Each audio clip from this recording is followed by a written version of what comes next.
L'élection présidentielle en Côte d'Ivoire est prévue pour le 31 octobre 2020. Mais à quelques jours du scrutin, le pays est sous tension.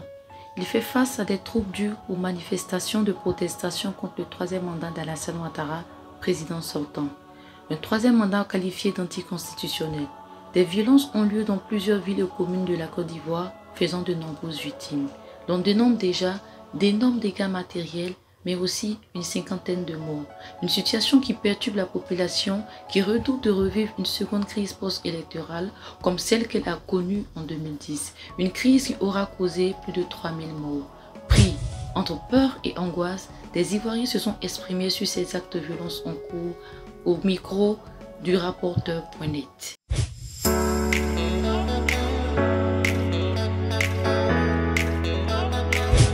En tout cas, ça fait vraiment mal de voir nos frères s'entretuer sur une situation. C'est juste des élections. Donc... Ces événements-là sont très négatifs pour nous, surtout jeunes étudiants. On ne peut pas aller à l'école, on ne peut pas réaliser ce qu'on veut.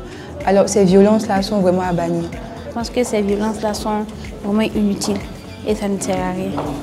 Nous sommes inquiets et nous appelons, c'est l'occasion pour nous d'appeler les uns et les autres à la retenue, à faire attention pour ne pas que ce que nous avons vécu en 2010 se répète en 2020. Je suis désolée de ce qui se passe.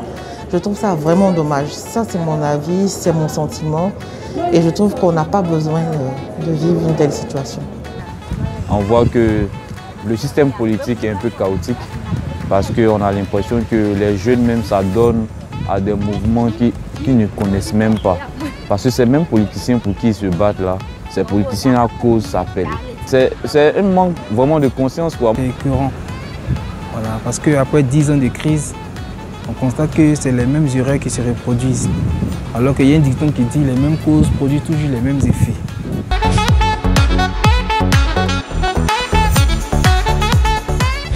Il suffit simplement d'ouvrir le jeu politique. Il suffit simplement de faire preuve de transparence. Il suffit simplement de faire preuve de justice, de s'améliorer pour faire preuve de justice. Et on verra que les choses vont aller aussi facilement. Pour éviter ce genre de conflit, j'aimerais qu'on fasse asseoir la jeunesse pour que nous tous on puisse discuter autour d'une table ronde pour trouver certaines solutions. S'asseoir, discuter et puis bon, la solution c'est ça. Qu'ils puissent dialoguer, je pense que c'est le dialogue. Le dialogue, l'entente, voilà, ils doivent s'asseoir comme des grands pour prendre des décisions, de grandes décisions pour la nation. Je proposerais que l'accent soit mis sur l'éducation en Côte d'Ivoire.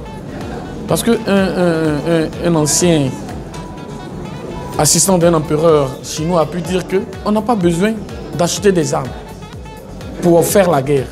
Mais il suffit de porter atteinte à l'éducation, au système éducatif d'un État pour créer des conditions favorables à une guerre.